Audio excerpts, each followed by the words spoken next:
got fucked over from the pandemic was, I mean, it's a small thing, right? But I was getting ready to get back into it and start hooping again and join the league and shit. Start getting buckets, but you know, all that happened, so it didn't work out. But I should get back to normal. I'm gonna definitely get myself right. Yeah. And get back in there and get the old man buckets.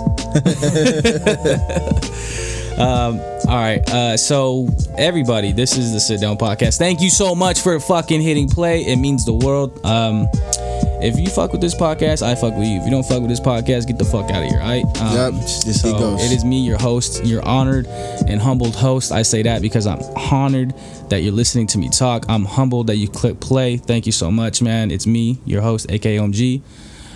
Today I have another great guest, man. You know that's what I do at the Sit Down Podcast. See, I don't have my glasses on right now. Last episode I had my glasses and I close my eyes when I speak. But so if I do that, I'm sorry. If you're listening to this, it don't fucking matter. If you're watching it, you know, again, thank you. But anyways, like I said earlier, I have a fucking amazing guest right next to me, as I always do. I try to bring high quality guests to you guys, to your little tiny ears. So today's guest is a man that I met online, strangely. Pause. I met him online. I was like, what's good? But yeah, so I met him online, like I said. He's from Bakersfield, you know, big old Bako, the land that no one claims. Is it LA? Is it Central Valley? The field. 661. Y'all, your own entity over there. Coming to the Central Coast, though. Yeah, so now he's in the Central Coast. We're gonna get into that because I definitely want to know like the journey from there to here, the transition, everything like that.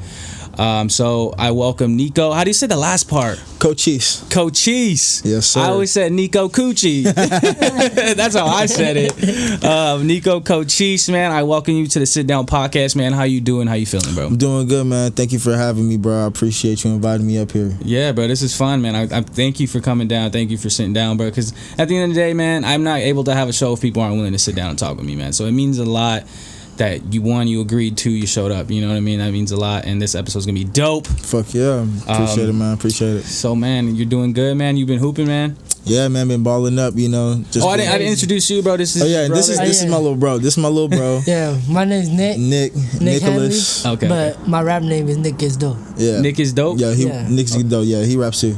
Okay. Yeah.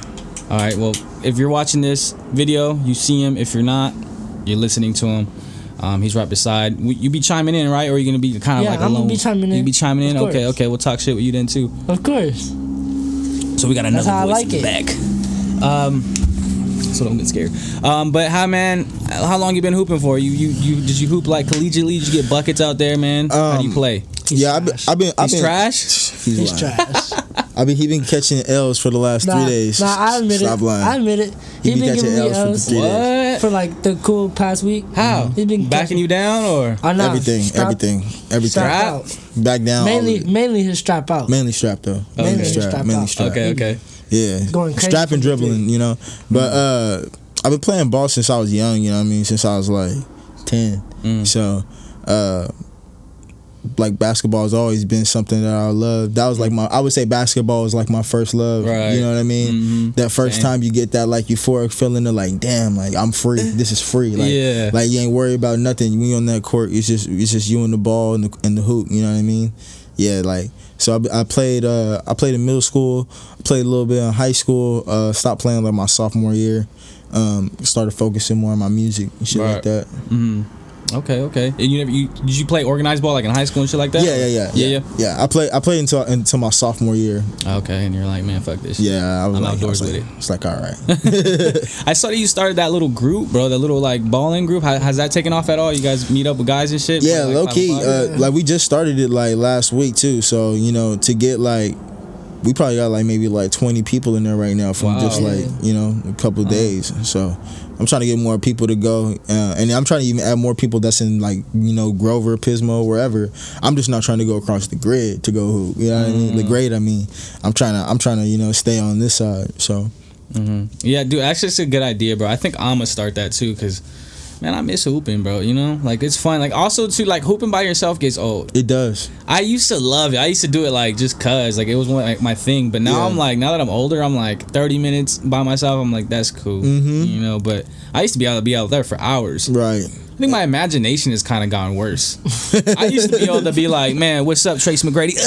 Get off me, leg. Right, you know what I mean? right. Now I'm like, I try to visualize in my head. I don't see it no more. It's the competitiveness too of being able to play with other people. You know, like that's what I don't like about playing by myself. It's like I'm pushing myself, but I'm pushing myself against myself. I like pushing myself against somebody else. Yeah, you know what and I mean? also too, it's like you train all day like by yourself, and like you never know how good a move is until someone's in front of you. Exactly. Yeah. For real, like you never know how effective until like you get to like a defender. You know what I mean? Yeah. Everything changes. Everything changes. Yeah. It's like you're working on that cross, and then you're like you get in front of someone that cross is weak. Actually, you had no idea because air goes for everything. Right. when there's just air in front of you, air gets crossed up every time.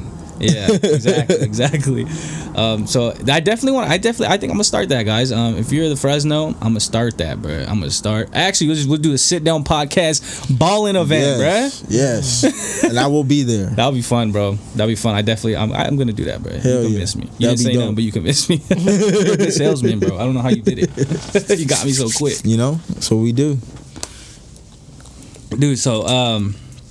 So you made the move. You got out of Bakersfield as you should. Yeah, absolutely. I'm hating it, but I love Bakersfield. But you're right. Bakersfield is home, but I had to get out too. Yeah. So you guys are now living in Slow. Yep. You guys moved as a family, or is it just you two that moved out of there? And like moms are still. I moved out here with my girl, and then he recently just moved like last week. So I just brought him out here last week. My mom stay out here too. Yeah, my mom stays out here. Oh, okay. So she always was out here. No. No. I brought my mom's out here too. So cool. Yeah. From Bakersfield too. Yeah, my mom. I came out. It was me, my girl. We moved to Paso first, and then from Paso, we had brought my girl's mom out here, and then we all moved to Slow. We all got our spots, and then I brought my mom out here. She got her own spot. I'm bringing him out here, about to try to get him his own spot. You know. Wow. What I mean? Damn, you guys did a whole migration. Yeah, that's what we doing. Trying to make everybody level up. You know. Yeah. Why Slow?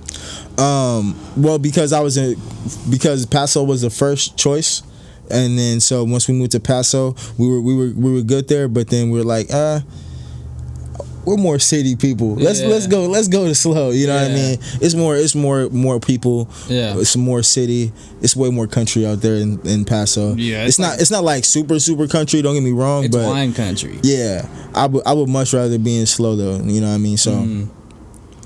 What's the scene like over in Bakersfield?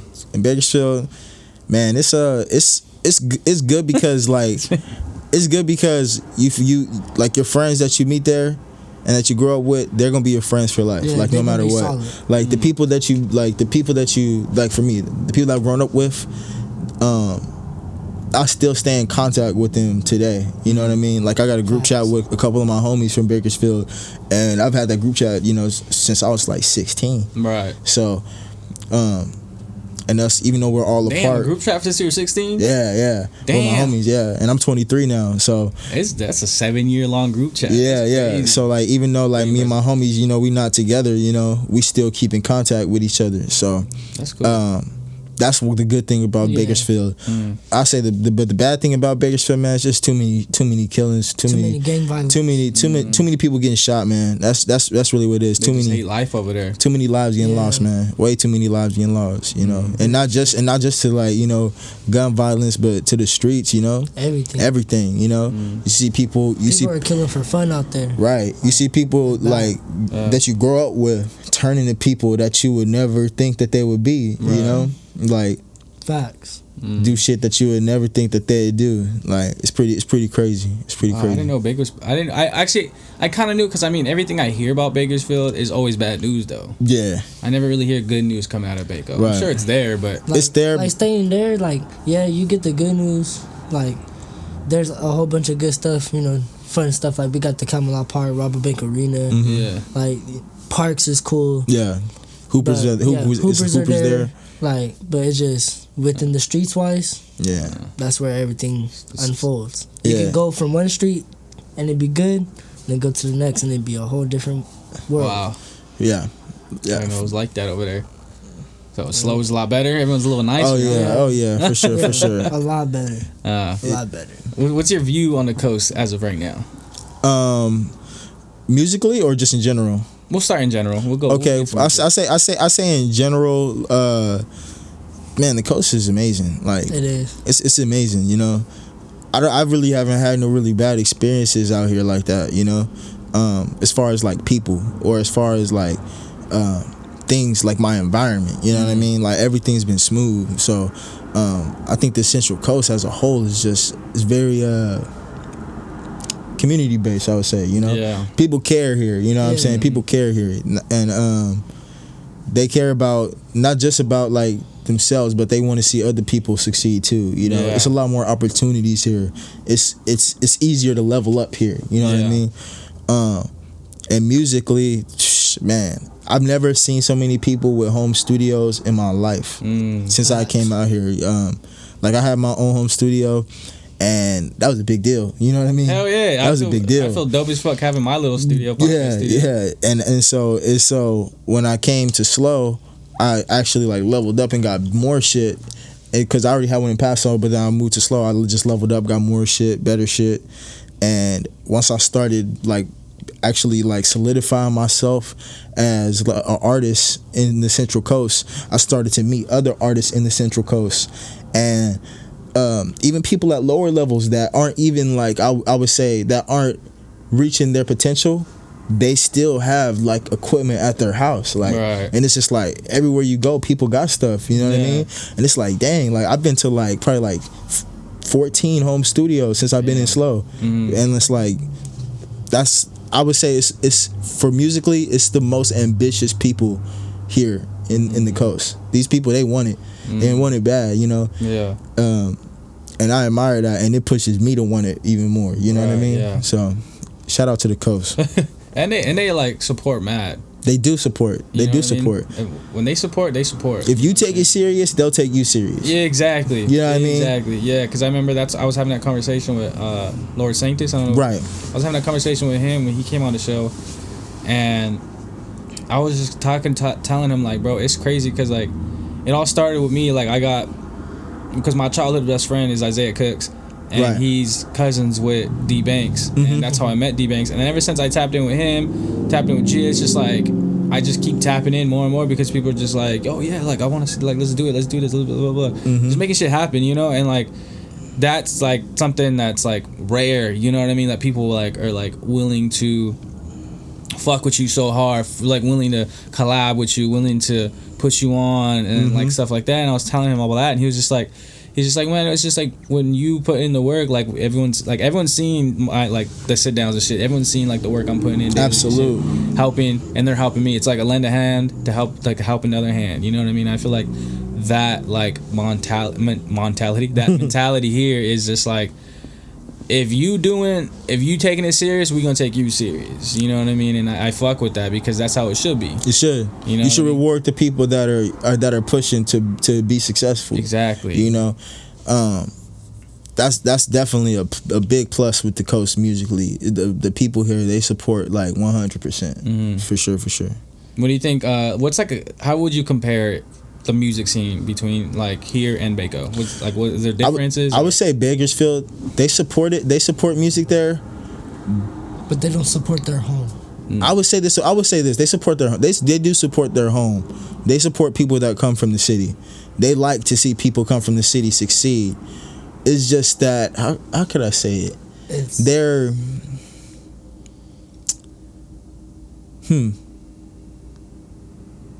I think it's just a level of consistency. Sometimes people will have like really good songs that come out of Bakersfield, like dope songs. I'm talking about songs that could go like further than just the West Coast. It could go worldwide. You know what I mean?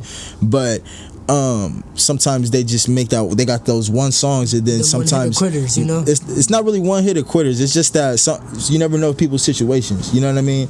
Because they kind of just fall off. They're not. And, you know, they'll drop that one banger, and then the rest of the songs will be okay. Then you keep dropping bangers. Yeah, that's hard. Yeah, it is hard. I feel like if you put the work to it, Yeah, that's true. you can make it happen. Right. I feel like in Bakersfield, they it has like we have our own sound in Bakersfield. Very true. And it's very close to the Bay, kind of. It close like to the Bay, how the Bay has their sound. But we're not as, I would say, as hyphy. We kind of speak a lot more on the streets though. You know, we definitely speak to the streets. You know, here in the coast we speak. It's more. I would say commercial. It's like Liddy. Yeah, Liddy. Right. But in Bakersfield, it's more grimy. It's definitely more grimy. Oh, I like that. Liddy versus grimy. Yeah. You bring that different. That's what you do, huh? That's the difference. That's what I do. I try to bring griminess and liddiness together. I try to bring everything together. You know what I mean? Yeah. Is that how you'd explain your style? Yeah, you know, chameleon. You know, that's how I would explain my style. I'm a chameleon. You know, blend into different environments. That's what I pride myself on. Is just being versatile. Chameleon, I like that. Yeah. Yeah. That's cool. I hope you don't take this as a slight, but you give me like Corday vibes. I don't know did I tell you that in the DMs? No. Yeah, I might have been saving that, but like you give me Corday vibes, bro. Like I like Corday. Even when I just met you right now, like your voice, just like everything, like just reminds me of him, you know. And that's no slight. I mean, he's a dope artist. Album of the year. He got nominated for a Grammy. So. Yeah. That album's fucking fire. And it's amazing. I love it. It's fire. It's amazing to have that be your debut album. That was I wasn't expecting that from him at all. Me neither, bro. I didn't know what to expect because of YBN, that Mayor, and like Almighty, you know, like Almighty J. I didn't know what to expect from him really because we really never heard a body of work from Corday like that compared to like Namir. So when he came with his body of work, I was like, whoa, he's gonna be here for a minute. Yeah. And that's the first impression. Like when I heard when I was going through your catalog a little bit, I'm like, yo, this guy just reminds me just that Corday. Like, but it's not like what's the word? You're not exactly like him though. You know what I mean? Right, like you do have your own style, but like your voice and just kind of like even like the whole vibe of it. I'm like, this just reminds me of Corday, bro. Like if I was listening to the album and like it sounds like something, if you know how Spotify puts you into like a playlist, right. I feel like yo shit would be on there. Like it's that vibe. You know what I mean? It's that. I appreciate that. I take that as a compliment, bro. Yeah, okay, good. Because a lot of people, like, it's hard when you try to, like, say, like, oh, you're like this. You know what I mean? Because you don't want to disrespect. You know? And I know some people might hate it where they're like, oh, everyone says, you know what I'm saying? Everyone always compares me to him or whatever. But it's like, I don't know. I always find those as more complimenting than. Yeah, you know, because, you know, you're being compared to people that are successful. Yeah. Why is that a bad thing to be compared to people that are successful? Like, it's like the LeBron, the Jordan debate. Yeah. Why is it so bad to be second best if people think LeBron's second best, or why is it so bad for Jordan to be second best if you think LeBron's just brought first? That conversation to the podcast, bro. Who is it, bro? LeBron. Who is it? Who's the best? Well, okay, I'm gonna say this. You got to take it as this. If you take somebody's whole career, who would you rather have? I'm talking about from the time from the rookie year, from the time they retire. Who would you rather have? Or if you're talking about if you could, and I'm not, and the people say build a team, but I'm saying not build. Let's not do build a team. Let's talk about build a career. You know, if you take LeBron's whole career and Jordan's whole career, whose career would you rather have? LeBron. That's the question. LeBron's. And I'm saying, but take LeBron, take all. Let me say this: all the winning and everything he's done, all the rings. Let's just. I'm not saying like it's part of the conversation. But I'm just saying, I'm giving just a different side. Of like how to look at the debate. You know what I mean? Because everybody always brings up rings, the accolades. I say, you know what? Let's just forget about that for 1 second. Take what LeBron has done. His body of work. As an athlete, as a basketball player, in every single year, like just his stats, and you could place him anywhere on any team. Yeah. Take Jordan's stats for his whole career, and you could place him anywhere on any team every season. Who would you rather have? I mean, when you put it that way, that's a LeBron leaning debate. It's a LeBron leaning debate. Yeah. But if you take it as, okay, who would you rather have in their peak? I'm taking Jordan. Yeah. Facts. Yeah. Jordan's peak, nobody's touching that peak. Yeah, that's Jordan's peak. Three rings. Yeah, nobody's touching that peak. His peak at all. That makes sense. That's a good way to put it. Why do you think Kobe's getting pushed to the side all of a sudden? I'm gonna tell you the main reason why. When you talk, because I'm a stat junkie when it comes to stuff like this too. Okay. I'm really into like this shit. You know what I mean? I'm really into like basketball talking shit. I think it's stats. Well, I mean, not stats. My bad. Field goal percentage, 3-point percentage, and I would say just being in the shadow of Shaq. That hurts. I don't care what nobody says. That hurts just a little bit when you have somebody that is. And this is no slight to Shaq, because I said like, and I mean to Kobe, because I feel like Kobe or Shaq couldn't have won those without each other. You know what I mean? Yeah. Because they both needed each other. But to be that dominant, like Shaq be that dominant, and Kobe is clearly second fiddle even as a rookie. You know, that does hurt just a little bit, right? Just a little bit. But like they won 3, right? Or they won 2? They won 3. They won 3. And then Kobe won 2 by himself. Right. So Kobe still showed that he could have won without Shaq. Right. You know what I mean? As a mature version of himself. As a mature version of himself. Right. You know, everybody goes through the roadblocks, and you know, athletes are humans too. You know what I mean? But honestly, I feel like Kobe's top 5, top 10 maybe. You know, but just for me, because I know stats a lot, I just wouldn't put Kobe in the LeBron and the Jordan debate. Yeah, he did kind of get pushed to the side, huh? Because he was in there. He was, but the thing is, LeBron after 2016, there was no more. There was no more. You know. Yeah, he kind of surpassed him. Yeah, and I feel like the main reason why people put Kobe in the Jordan debate is just because he was like a spitting image of Jordan. Right. You know. And don't get me wrong, but he was great. Like he's one of the top 10 best players of all time. Like no matter how you arrange it, he's in that top 10. Yeah. But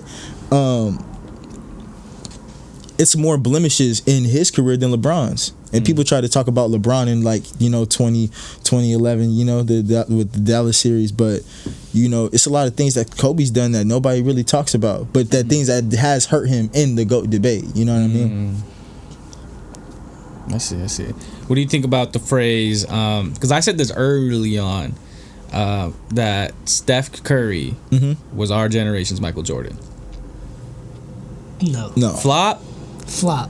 Straight flop. All right. Well, hear me out. This is why I said it back in the day. Okay.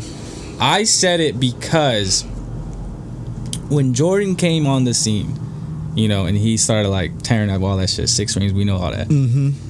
He up the level and ante of the game itself, right? Agree. The impact of Michael was global. Absolutely. His brand, everything. He took over the league. Like everybody was trying to find the next Jordan after that. Yep. And I feel like Curry, when he was on the scene, did the same thing. All of a sudden, the 3-pointer was flashy. All of a sudden, clowning around on the court was flashy. His impact was global. And it upped the ante of the game. It did. It evolved it. And so that's my comparison. Like I feel like Steph came in and changed the game, won championships too, just like Jordan, all that stuff. Right. I was on the greatest team of all time and did almost the same accolades as Jordan, but I know he's not Jordan. I know that, but his impact of the game and his the way he was doing it, the style and shit was similar to. It's similar to Jordan. Like our generation, like that he was Jordan. Like people say Curry, you know what I'm saying? I can understand what you mean, because when Jordan was doing what he was doing, people were like, "Yo, this is something we've never seen." We must watch TV. When Curry's doing what he's doing, we're like, "Yo, this is something we've never seen." Yeah. And don't get me LeBron. LeBron is something we've never seen. For sure, yeah. But LeBron is. I mean, we've had LeBron already. Yeah. We know what LeBron is going to bring to the table every single time he steps on the court. Steph Curry brought something completely different to the game that nobody has really brought into the game. He made it okay, like officially like stamped. You could win by being a 3-point shooting team. Yeah. Coaches weren't really digging that. Coaches weren't digging taking a lot of threes. If you're not going to take a 3, then take it in the paint. Back down game, big man game. Put it in the post. And nowadays, if you look at the NBA, most NBA high teams screen and roll. That's like most offense now. Yeah, you know what I mean. So the big men got to shoot threes. Exactly, the big men got to shoot threes. The big men got to be able to space out. They even want It's pretty crazy how he did evolve the game. You know what I mean? Yeah. And if you look at the bigs today, like in this season, it's a complete reflection of what Steph Curry has Anthony done. Davis is a perfect like big man baby out of that gen. Right. Yeah. You know what I mean? Like, because everyone looks at Anthony Davis because he can dribble the ball. You know what I mean? He can shoot the three. Like, you need that. Like, before, like... Embiid. Yeah. Jokic. Yeah, even Embiid, he changed his game. Like, he shoots threes. Like, you know what I mean? Like, back in the day... before Steph, I don't know if Joel Embiid would be shooting threes. I don't know if Anthony Davis would be shooting threes. I don't know. They were... back down, man. Yeah. They'll do their little dribble moves. Yeah. Dirk. Exactly. I say this. Dirk made it imaginable for big men to do it. Yeah. But Curry made it okay for big men to do it. He made it like a winning formula. Right. It's all good. I want my shit to die. It's all good. I can just go without this.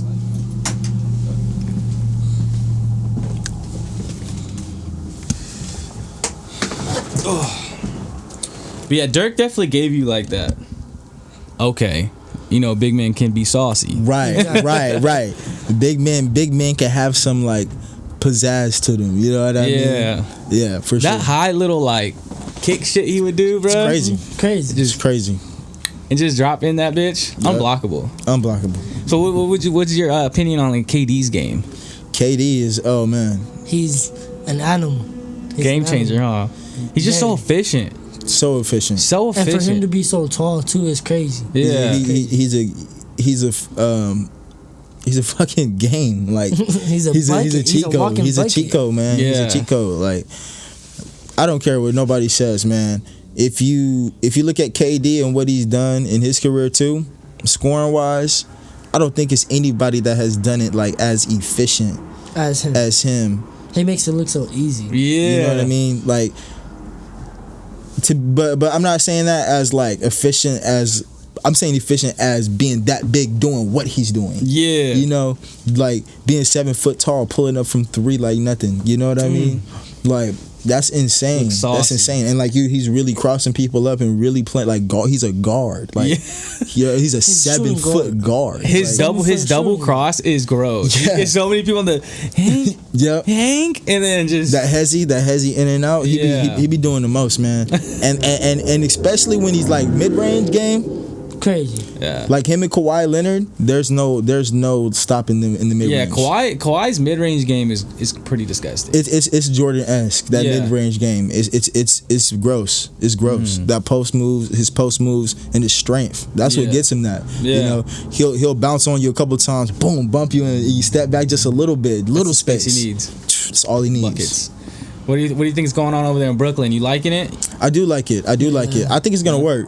You think it's gonna work? I think it's gonna work. It has to work. You got too many. That's too much talent. Exactly. Too much talent. Way too much for it to not work. Even with the lack of bench. Even with the lack of bench, it'll work because you could stagger them. Mm-hmm. That's what they've been doing. I mean, I haven't seen them yet with Kyrie. I've yet to tune in. Yeah. But I watched the first 2 games when it was just James and KD. Right. And that's kind of what they were doing at some points. You know, they'd both be on the court, but then KD take his rest, let Harden run the show. Harden takes his rest, KD runs the show, and then they get the dual time too. Right. So you think they'll do something similar? Or have they been doing something? Have you tuned in? I haven't really tuned in, but I would assume that, you know, that's what Steve Nash would do. Steve Nash has been on teams to where shit like that has not worked. Yeah. You know what I mean? Mm-hmm. So he knows, you know, he's smart enough to know how to manage him. Steve Nash is the coach right now? Yeah. He's the head coach. Way, I didn't know that. Yeah, they hired him for head coach for the Brooklyn Nets. Yeah. How long? For this whole season? This season. They hired him this season. I didn't know he was the coach. Yeah. They did a whole culture shift. Because he was part of the Warriors organization at one point. I think he was like a player development coach. Yeah, he was. Yeah, that's why Steph is saucy. Mm-hmm. I was so hurt to see Clay go down, bro. Oh man, it changed the whole season. Oh man, I was like, bro, we're gonna be still I said a top 5 team. Like I still felt like we'll clinch a 5th, maybe 6th seed. Right. Clay, you know, we got Clay, we had Steph, we had Andrew Wiggins. Mm-hmm. You know, James Wiseman. You got James Wiseman is turning out to be a bucket, bro. He's looking like a problem. It's too soon to say anything yet, but he's looking nice. No, he's gonna be Embiid-esque. Yeah, bro. I mean, he's gonna play out. I mean, the Warriors did it again. You know, we have a homegrown big man. Yep. You know what I mean? When he gets really developed, because what is he, only 19? Mm-hmm. Only 19. That's crazy, going full court. And he's a bit. He's got a skill though. Yeah. Like his footwork is crazy. Yeah, he's got a skill. What impresses me is his actual big man game. Mm-hmm. You know, we see the flash, we knew all that, but it's like I think but in playoff basketball, Yep, the big that's man gonna matter. still is king in playoff basketball. You can't slow it down slower than putting it in the post. Exactly. That's the slowest it gets. I mean, that's probably what's been troubling the Blazers all these years. Absolute. You know what I mean? Like they don't have, when it matters, playoff basketball is a big man sport. And you know, and this is why I say this is, and that's good that you brought that up, because they got Melo, right? Yeah. But people have tried to make Melo so much into someone he's not. Yeah. That when they get to those situations, he doesn't even feel comfortable being the Melo he is. Yeah. Because they want him to serve a different purpose. Yeah. On the team. Mm-hmm. But them not knowing in playoffs, when it slows down, some of those things that Melo was really good at could really help them. You know what I mean? The slower buckets. Right. You know what I mean? But like they're buckets. Yeah. You know what I mean? Slowing down the game is like, I mean, the Warriors did it without it, but I mean, they still had great big men. They did. You know, we had Zaza, Andrew Bogut. Like, we've always had great big men even into the playoffs, and those big men shine even bigger, like, absolute, when in the playoffs. Like, it's still a big man sport. I mean, that's why the Lakers are just, the Lakers, they went big again. They did. The NBA is back, kind of reset it. Yeah, I feel like Steph's reign was it's kind of over. I mean, I'm not saying he's washed or nothing like that. Right. But I'm saying it's kind of like what was it called? Like the force has like Yeah. But KD was itself. the force. But KD was the force. Exactly. Yeah, exactly. That's it's why balanced now. I mean, they're still going crazy in Brooklyn, but because ain't nobody scared of the Warriors no more. Yeah, exactly. Warriors aren't king no more. Exactly. Right, people used to be terrified of bro. The whole league was trying to figure out how to beat them. Exactly. Right. Like Houston's whole James Harden's stint was to beat the Warriors. Yeah. Like, they were so focused on beating the Warriors, they didn't even care about the championship. They're just like, we beat the Warriors, we're going to get to the chip. Like, exactly. Yeah. Exactly. Like, it's great. You know it's true greatness when you stop other greatness from being great. For real. You know what I mean? Like, the Warriors stopped James Harden from seeing the finals. Exactly. You know, they stopped him repeatedly. Like, yeah. He may not get it. Like, he might get one in Brooklyn, but who knows? He may not ever get one. It'd be because of the Warriors. Right. And if you look back at all our GOATs, I think I was listening to Flagrant 2, and that's kind of, they were saying that should be a qualifier of true greatness. If you're really great, you're stopping other greatness from being great. You know what I mean? Like Tom Brady's stopped people from winning the Super Bowl. Like, like he how many times has he shut down Aaron Rodgers? Exactly. You know, Aaron Rodgers is one of the greatest quarterbacks. Like, he fucking whips that shit, but we've yet to see him win Super Bowls because of Brady. Right. You know, Jordan did the same thing. Charles Barkley never saw a championship because of him. You know, like, true greatness stops other greatness. Absolute. You know, and that's kind of crazy. And so that's, I think, and now I'm thinking about it, like, that might be why, like, Kobe kind of got pushed out. Yeah. I mean, what greatness did he stop? Exactly. He stopped Iverson. He stopped Iverson. But he had Shaq still. Exactly. Very true. Then he had Shaq It wasn't still. like him shot. It was and even then Iverson balled out. Yeah, he balled out. Even then, he balled out. Yeah. Kobe's one of the best defensive guards ever. Ever. I don't care what nobody says. He's one of the best defensive guards ever. I think it goes Scotty, like, just in my opinion. I'm talking about big guards though, not smaller guards. But like 6'6". Yeah, you know, Scotty, Kawhi, Kobe. You know? Yeah. He's top 5 best defenders in that position for sure. You know who else is in there who I think people sleep on is 2 of them, and they're both from the Warriors. I'm a Warrior fan. Is Clay and Iggy. Right. Those two be locking up. Bro. Locking. That's what especially Clay. They sleep on Clay. People be sleeping on Clay. He needs an all defensive team. He needs one. Yeah, exactly. Like, same with Draymond, but different category. But like, I feel like Clay is like he's the perfect person that could go on any team. Right. He doesn't need the ball much. Nope. Yeah. He'll guard the best guy on the other team. If he sees the rim, it's a bucket. The ultimate 3-and-D. Like, he's just like, he's CJ McCollum on steroids. Yeah, like I don't feel if CJ McCollum had the touch of Klay Thompson and the defense of Klay Thompson and the size. I mean, Klay Thompson. Yeah, and the size of Klay Thompson, CJ McCollum would be a baller. Yeah. But the thing is, CJ is better with the ball in his hand. Yeah. But if CJ had like as a secondary option, if CJ just had like the best things of Klay Thompson, he'd be better than Damian Lillard. Facts. You know what I mean? But the people sleep on Klay Thompson's things besides shooting. You know what I mean? I don't see him on enough lists. No, I don't see him getting recognized enough. No. You know? People are always like, I feel like people are always like, Klay's great, Klay's that, Klay's that, whatever, but they don't really give him the true flowers he deserves. They don't. And I don't think they will until it's said and done. You know? Yeah. I don't think they will until it's said and done and they look back on it. He might be forgotten though. Depending on how he comes back, he might be in that Brandon Roy, you know, that type of light when he you know, when it's if depending on how he comes back. But I think the ACL tear is a little bit overrated.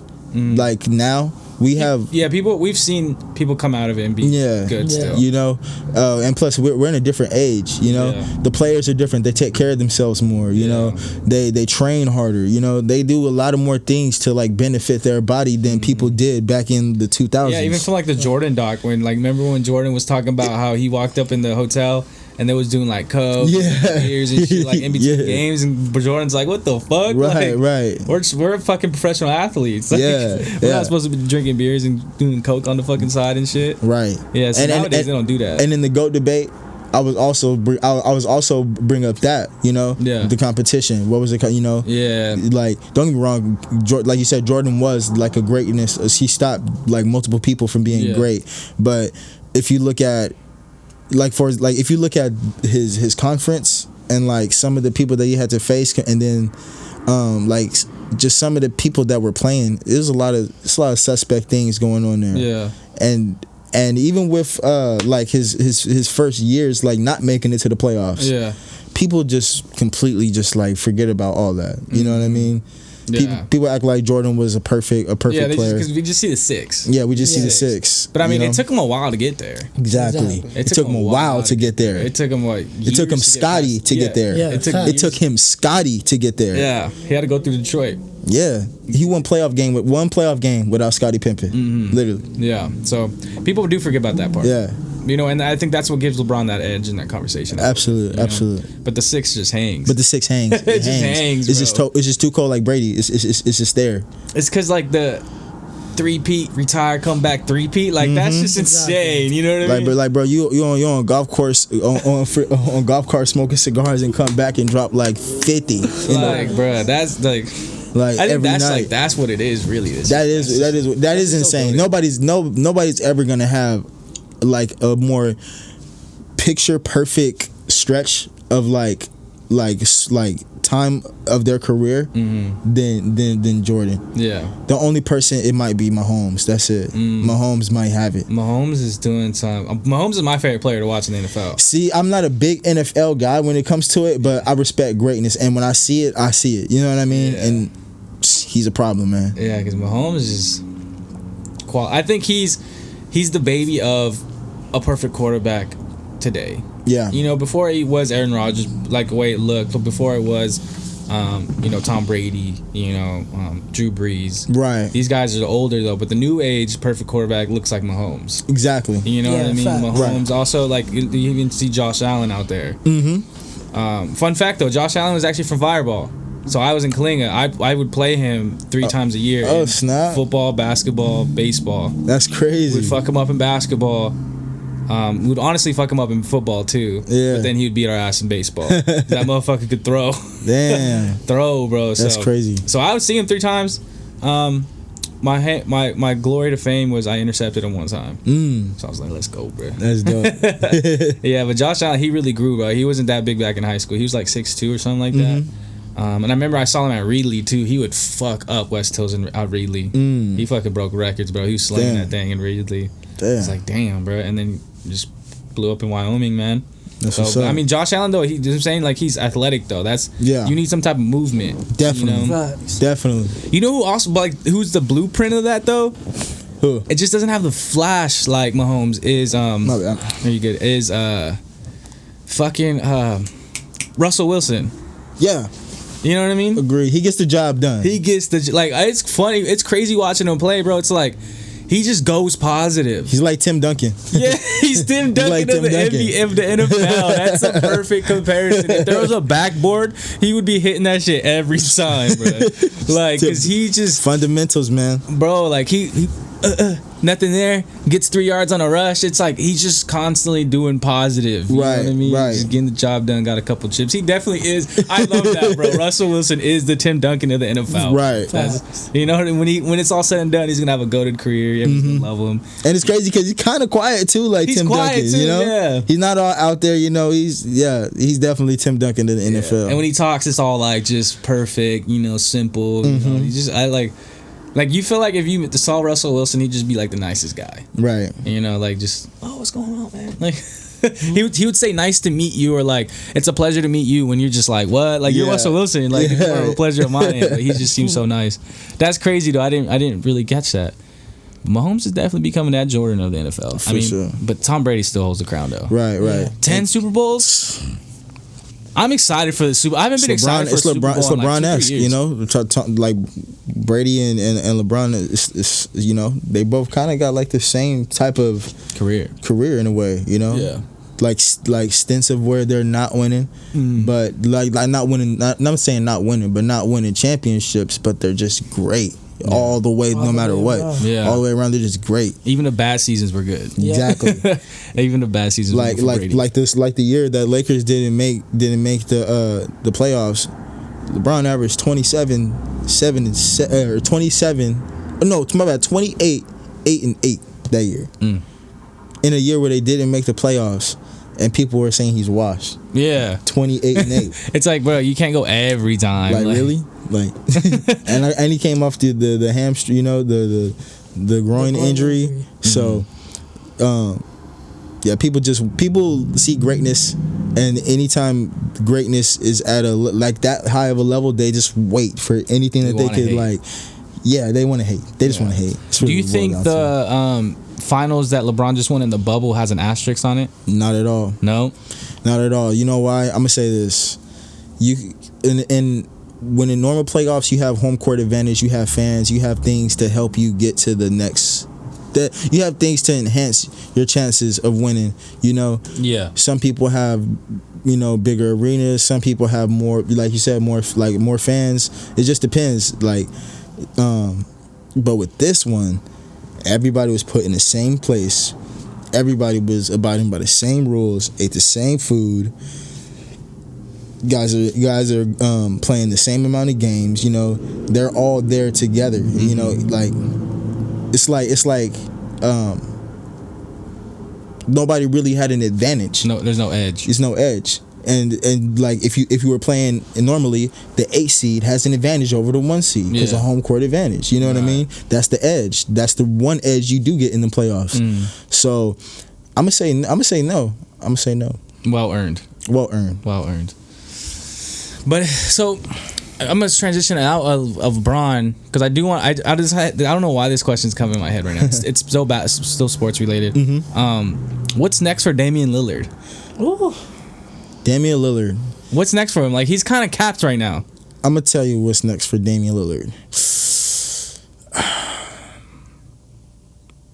They got to okay.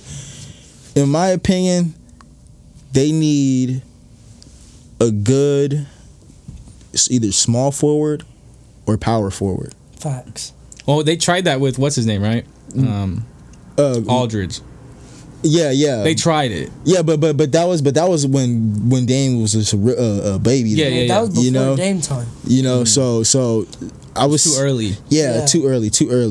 And they need to add defenders. They need defenders. Like that's really it. Like if they put some defenders on his team, they're gonna be a problem. Like that's all they need. They've never been good defensively ever. Not 1 year. So, and like their offense is I really think it's almost like Houston-esque. Yeah, that's why I brought up Dame because it's kind of like They was like James, like what's next for James? He's kind of capped here in Houston. Like they can't get over that hump. Right. And the next person in question is Dame. Right. Because Dame is kind of like, he's always an all-star. He's always putting up big numbers. He's always like in there, but he's never making them deep runs. You know? But he's never quite got there either. Right. You know, he's probably a lone rule. I don't know who else is right now in that kind of situation. Is anyone else right now in that situation as far as all-stars that are kind of capped right now? I would say, because I would say Devin Booker, but he's too young yet. But he's still too young. Yeah, he's too young. Yeah, he's too young, and they're just not winning. So you can't put him in the same category as Dame, because it's playoff basketball and talking about what can take him over the hump. Devin Booker hasn't even got to the hump yet. Yeah. So I think he's the only one. I think he's the only one right now. Like just kind of him. I would say Bradley Beal. Bradley Beal. But Bradley Bill's different. It's team situation. Yeah. With Damian Lillard, it's about what's the next step to get to the chip. You know what I mean? But I think they're in that hard situation where it's like a chess game. Like what's the move? Because if any move right now for them will either make them 3 steps worse, or get them to that place they want to be, right, or just nothing. You know what I mean? It's like it's a hard game to play because where you're at right now is good. Yeah. But if you fuck with it, it might just get really bad, or it could be what you needed. They should have kept. That's GMing. They should have kept Steph Curry though. Seth? Yeah. Steph Curry. Where's he at right now? He's in Philadelphia. He's in Philly? He's in Philly. That's one reason why they're balling so much, because they got a real bona fide shooter coming off of the bench for them. You know what I mean? Yeah. They never had that in Philly. Portland needs to do better in the draft. Yeah. Oh, for sure. They need to do better, because I never hear anyone that they're developing. I think that's what's so great about the Warriors right now. That they're really good at drafting. Right. You know, like we drafted Clay, Steph, and Draymond, and now we drafted Wiseman, who looks like he's like on his way to play out. Denver Nuggets too. Yeah, they're good. Oh yeah, they're doing really well good at too. drafting. Yeah, because they did. What's his name? Jamal Murray's nasty. Bro. Oh, he's crazy. He's gross. I'm a Clippers fan. So like, I know. I'm sad, bro. I'm sad. Jamal Murray's gross. We're gonna make the chip this year. He's still young too. Yeah, he is. You know, they're all young in Denver. Yeah. That's what's scary about Denver. All young. Yeah. Like the future of the NBA is going to be Denver and the Heat right now. I think Denver, the Heat. About Utah, the spider over there. Utah, I think Denver, the Heat, and the Cavs. Nah, the Cavs. The Cavs are trying to say was good. Oh, Cavs are trying to. But the Cavs ain't doing nothing. Who's that? Who's the rookie again? The rookie point guard? Colin Sexton. I don't like his game. I don't either. He's good. I don't like his game. I like his approach. I like his approach and his like ferocity, but I don't like his game either. Yeah. I'm not a big fan of his game. I like his game. His game is dope to me. His game's for you. Like, I relate because I kind of play like him. Oh, okay. So I mean, he got game, but he just plays hard nose, you know. Yeah. Just go. I like that. Well, he's a younger player, right? Yeah. How old is he? Like, is he even 21? I think he's like 20. I think he's like 20. He's pretty young. Yeah, I mean, last time I seen him, he did that, 42 points OT or some shit? Mm-hmm. It's crazy. Who did he do that on? He did that Brooklyn. on? Yep. Brooklyn. I think it was Brooklyn. Yeah, because that was Kyrie's coming. Because we watched the highlights. Right. That was Kyrie's coming out party. Yeah. Got fucked up. He was balling. Why was Kyrie sitting down for? I guess I think something happened like with his like in his like personal life. So he just like kind of didn't come. Some shit happened.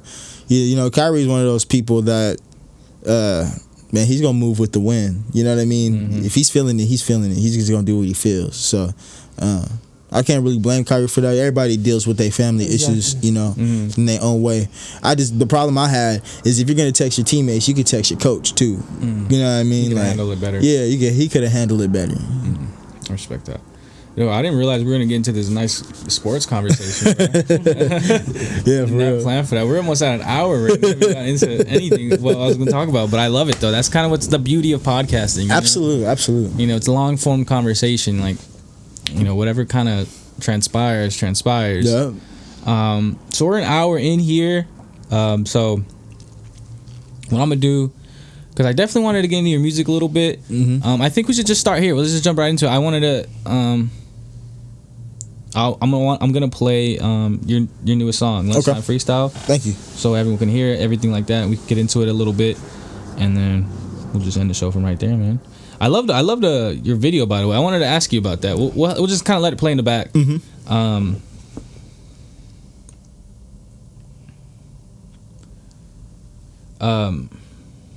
Stairs. I hate these things. When it's like click. Mm-hmm. It's like all the images with stairs in it. You know what I mean? You're like, okay. Apparently they can make bots that can pretty much do anything except click things in images. That's weird. I don't get it. I don't get how that's a security thing, you know? That's crazy. I always mess up on the one with the letters, man. Mm-hmm. I always mess up on those. You try to overthink them. Like, is that a stair? Like, you know, it's like is that an S song? Or it's like all crosswalks are like, there's a crosswalk like deep back in there. Like, is that one? I don't know. But one thing I want to get into, man, is how do you go about making these music videos, bro? Oh, so for the music videos, I really kind of get like the idea of what the feeling is, what the feeling the song is giving me, and I just try to visualize what would match with what I'm seeing, with what I'm listening to. So I think with like more of the hard nose, like the hardcore stuff, kind of like how Lunchtime Freestyle is. Is that like grimy? Is that Bakersfield? More grimy, yeah. Just be more ferocity, have like some nice flashy stuff around, but also have some grimy stuff around, That's where the alleyway scene comes in, trash can scene, but also having some, some real nice shit to like kind of flex a little, you know what I mean? Yeah. But when it comes to my videos, I just really try to match what I envision with what I'm listening to. That's good. Yeah. I mean, how long does it take you to like that process? How is that like a week span of process, or is it like a month of pondering, or is it kind of coming to you all at once? Some videos, you're just like, yo, let's get in the car and drive around, and if we see something that catches our attention, let's start shooting. Some videos are, all right, I wrote this down, I want to do this specific thing for this video. Sometimes other people will have things planned for you and might bounce some ideas off you. And you could be like, okay, cool, those are the three main ways that I really come up with the stuff that I come up with in my videos. Dope. Now, does this song mean anything, or is it just fire bars? This song does mean a little something. I would say that it's kind of a, I would say an anthem in a way. It's just an anthem for like how I feel like I could play around but still bring it at a high level, you know? It's good to have fun on records, Not everything has to be so serious all the time. Shit like that. Like it's good music. It's good, yeah, like everything doesn't have to be so serious. So I think that this really just highlights me, my cleverness. Yeah. And also just me just messing around, really. Yeah. When did this drop again? I believe this dropped on January 15th. Yes. This is hot, bro. I like it. I fuck with that song. Thank you, man. Again, Appreciate got that Chord A voice, bro. I just hear it, like your voice in general just sounds like him. And I've listened to some of your other songs, man. You got some pretty good range on you, bro. You can kind of touch a little bit of everything, Yeah, that's what I've been working on. Really, is trying to go further with that range. And that's I'm glad you've seen that.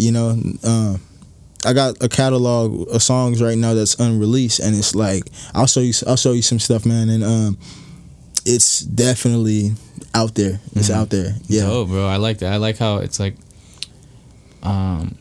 it's almost like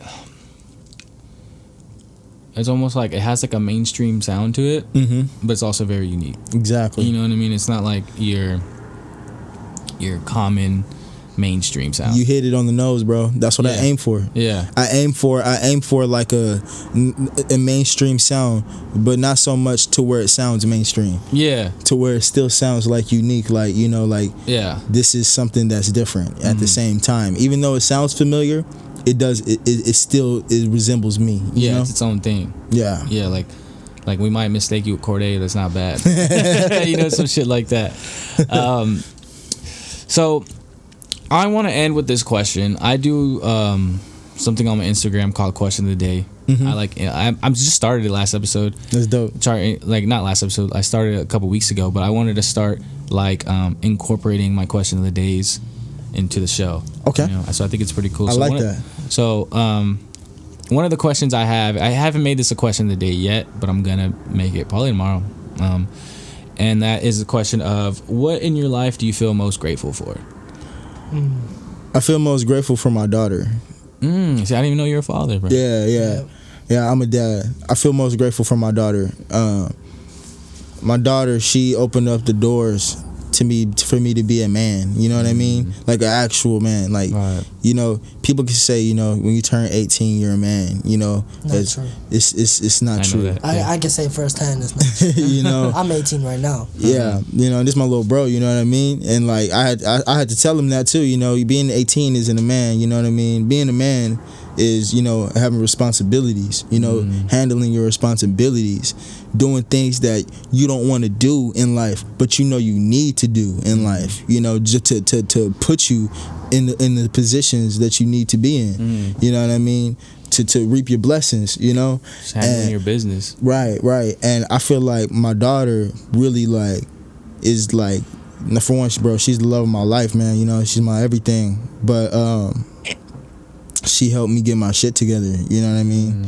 She really helped me lock down, and you know, even to this, like she's helping me to be Niko Cochi. You know what I mean? Like, you know, without her, I'm not Niko Cochi. So I would say the most important thing is definitely my daughter. She like completed you. For sure. I love that, man. See, that's what I love about these questions, right? You know, you get, you know, they even know you're a father, man. That's amazing, bro. I asked this question actually earlier to Trey. Shout out to Trey, that's my boy. Yeah, you guys know each other? Yeah. Actually, we met each other a few times. Yeah, he's hella cool. I fuck with his music too. Yeah, he makes cool music. I always play some of his shit too. He got some fire beats too. Yeah, he makes his beats. Yeah, he was talking about that. Yeah, he got some fire beats. Yeah. Fuck, I lost track of my head. You said you was asking him a question? Yeah, I was asking him a question. Let me go up here. Oh, yeah. It's do you ever feel like your shit's not gonna work, like self-doubt? Because I know, like me, it's something, I make podcasts and shit, I do content all the time, I do, you know, I'm basically just really active, and you know, like those doubts come in my head sometimes where I'm just like, bro, why am I doing this shit? Like, is this shit even worth like all this, like like all that stuff, all that self-doubt? And like, do you go through that, bro? Do you ever feel like, man, this music shit, like, it don't love me, you know, as much as I love it, it don't love me back type shit? Like, do you ever feel that way? How you feel about it? Well, with me, I haven't really put my music out there like that, but I feel like I'm expressing myself in my music. So, with that being said, I feel like the music talk back to me as much as I talk to it. Yeah, for me, I think that when I feel like anytime I get doubt, it's not doubt of if I'm gonna make it or if I'm gonna be successful with it.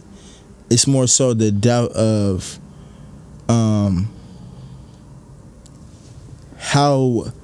much can I do it? You know what I mean? Like how consistently can I do this?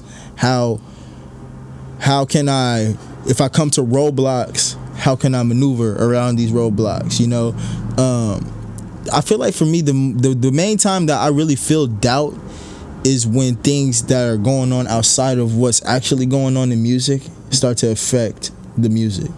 You know, like you'll have some stuff that has nothing to do with podcasting, that or nothing to do with music, and it'll just be like boom, and you got to drop everything for a while. You know what I mean? Yeah. Times like that, I'll definitely feel some doubt. Like damn, life always gets in the way of something sometimes. You know what I mean? Yeah. But that's life, you know. And I feel like for me doing music for so long, I've had so many of those times that now I know when those times come, even then I'm not rocked anymore. So for me, I don't think I ever really lose doubt. I got 100% confidence that I'm gonna make it happen. Hell yeah, dude. And like my main goal with my music, like of course, is to eventually make it. But my main goal is to that people relate and feel to my songs. Yep. So that's my main goal. I always say, if I could change somebody's day, that's the first good step to my real goal, is to change someone's life. Yeah. You know, if I could change someone's life with my words, I'm in the pantheon of greats. You know what I mean? Like, I've had like it's artists that have changed me, you know, as a person, like made me rethink some shit I was doing, and I had to, you know, buckle down, you know. So I just want to give people that same feeling that the rappers and the artists that have inspired me to do what I do. I just want to give people that same feeling, regardless if it's for music or if it's for, you know, following whatever they want to follow. That's dope, dude. I love the way you look at music, bro. Because some of the things, like I've heard the things you're saying before, but the way you phrase it, dude, it's just like I've never thought about it that way. You know, even like how like the enhancing of the music, things like that, comes full circle, bro. It's kind of crazy. Yeah, I appreciate that. Yeah, man. It's been a pleasure talking to you. You too, bro. The way I like to end the show is handing my mic over to you, this mic right here, metaphorically, but and giving you like an uninterrupted time on the mic, kind of like I call it like your last words. You can, you know, you can say. You can speak to your future self, because this is gonna be up for years. So, you know, like years down the line, you can come back and see like your mind state or whatever it is, or you can, you know, talk to your daughter, you can talk to your fans, you can talk to whoever. It's just your last days on the mic. You could have it too. So when you speak, you can go, and then when you hand it back to me, I'll go ahead and end the show, and then we'll be wrapped up here. For sure. So first of all, I want to give a shout out to my moms. I told my mom I would give her a shout out. She wants a shout out on the song. I'm still gonna give you a shout out on the song, but shout out to my mom first off. I want to give a shout out to Lil Bones for bringing Room 33 to Santa Maria. Even though I haven't been here to do any music, bro, I appreciate you. And I want to give a shout out to my little bro for coming here with me. Give a shout out to my girl. I love you, my daughter. And I want to give a shout out to my fans, man. Without my fans, this music journey would not be as meaningful and as enjoyable without my fans. Because don't get me wrong, I enjoy making music, but I only enjoy making music because people enjoy listening to it. So shout out to my fans and my dad too. Can't forget my dad. Alright. Hold on, my bad. And happy birthday. It was my sister's birthday yesterday. Happy birthday to you also. Alright, so obviously, as y'all heard, the name is Nick is Doe. Shout out to my moms. Again, you know, we got the same moms. Shout out to moms. It kind of happens with brothers. You know? Got the same moms, same pops. Shout out to y'all. Love y'all. Shout out to my bro, for real, for really changing my life. Like, if I was staying in Bakersfield, I was heading down the wrong road. So, appreciate that. Shout out to Deja. Appreciate you. Love you, girl. Shout out to my niece, Aja. Love you. Yeah. Shout out to 661. Yeah, shout out to the field, man. Home of the field. Yeah, man. Honestly, I need more people from Bakersfield to support. Right, for real. I need more people from my hometown to support, man. That's gonna be one of my things to say too. I need more people from the field to support. I got a lot of stuff finna drop soon. Some heat. There we go, I promise you. Hell yeah. If you send it to me, bro, I'll play it. I bet. So another thing, I mentioned this last episode. I started it last episode. This episode right here. So something I'm doing new, because I want to create like a really cool vibe at the end. I started listening to the Joe Budden podcast. I don't know if you guys listen to that. Yeah. And I love how at the end they do like each one of them play like their sleepers, you know, like music and shit. And so I thought that's a cool way to end. Like I want, because I envision it where it's like if people are working out, like if you're not watching it, if you're watching it, it's a different story. But if you're like listening to it as like you're doing chores around the house, or you're running around, things like that, I want the podcast to kind of transition into a song. So I'm starting to play at the end of every episode music, music from artists that I fuck with. It's not gonna be like no Drake. It's not gonna be, you know what I'm saying? Like, it's gonna be people I see like are grinding, putting your passions, like you too. So artists, like, start sending me your music, start okaying it for me, and I'm gonna start playing it at the end of every episode. So at the end of this episode, I'll go ahead and play Lunchtime if that's fine. Like, I mean, yeah. So at the end of it, at the end of this show, you're gonna hear my outro music, and for my outro music, it's gonna have a nice transition into his song, so you can hear for yourself firsthand his music and what he does. And so I'm gonna do that for every episode now. So I'll be playing different music. I'll be playing you. I'll be playing Trey Anthony. I'll be playing D Banks. I'll be playing Laura Sanctus. Sort of do out everybody. I'm just gonna be at the end of every episode I'm gonna slap a song at the end. So stay there for that. But if anything else, I think we're all checking all the boxes, right? That's right. So thank you again for hitting play. I fuck with you so much if you've listened this long, because this is a long time to invest in, and I appreciate you investing in this podcast. So I will see you guys next week. It's been your honored and humbled host, aka OMG on a mic. I'll talk to y'all later. Peace. Good show, y'all. Good shit, bro. Thank you. problem. It's fun. Thank you for having me. It's definitely fun. My bad. Hey, can I have some start?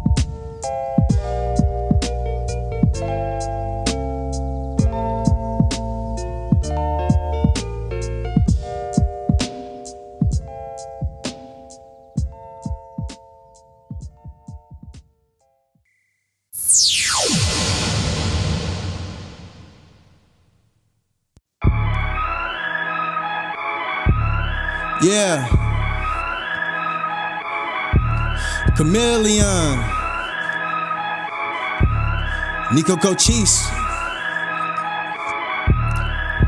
I walk in this bitch and they know what my name. Niko Cochi, a living, breathing flame. Drip too hard, BBs cover my chain. When I leave Earth, I go out with a bang. Bad bitches got my name in their mouth. I'm cash flowing while these boys in a drought. Don't get down there, sit there and pout. Step in the mud and go get that shit out. But niggas ain't built like me, all cap like a brim. They ain't real like me. Said all these records, they can't wilt like me. Or hop in the booth and go and kill like me.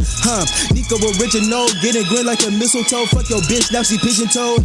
Muddick a miracle, I put a spiritual leader. Crib and eat your cereal, Niko will fool, no, I'm a baboon. Showing my ass like I mooned. I got some hits in my galaxy, rolled in my palm. Universe, I consume, I'm the GOAT. Hood first, out the woo, who won't smoke? I got a cannon that go boom, do the most. Hold approval with the moves, you ain't know? I got more soul than your shoes. My niggas pistol token, outside in the open. I'm the wave like ocean, keep my place in motion. To the overdosing, off the lines I'm flowing, get it cracking. I'm the kraken that's awoken from my rest. I was trying to be cool, but you clashing with titans, it's over for you. Step to my throne, what you think I'ma do? It's only one king, and that cannot be two. Niko the great, you niggas hate cause I'm eating, but you ain't prep shit on my plate. Let alone cook with me, niggas is snakes and mannequin fake. Y'all move like the Jakes. I'm riding like Mad Max with a strap on my backpack. For the days I was clapped at when nothing to clap back. Now I stack racks and I'm never gonna backtrack. If a nigga try to tackle in his life with a brap brap, came from the bottom like feces. Always talk shit, now they see I'm a PG ballin'. They ain't time on my wrist when you see me iced out like they freeze me, 40 giving K, 93301 where my niggas go dumb. I come from the field, blocks high at the sun. Would've thought we a band banging sticks with a drum. Cold niggas that be choking in heater. Stand tall, leave you flat like a pizza. Get your dough, I don't fly with it either. Or it's robbery when my boys see ya. I'm putting on and I'm taking us far. I was plotting for the top like Jafar. A lattice carpet could've reached where we are. A whole new world, bitch, I'm setting the bar. Bitch, yeah. Lunchtime, freestyle. Nigga, I can run it for like 3 miles. Yeah. Lunchtime, freestyle. You know, he wild.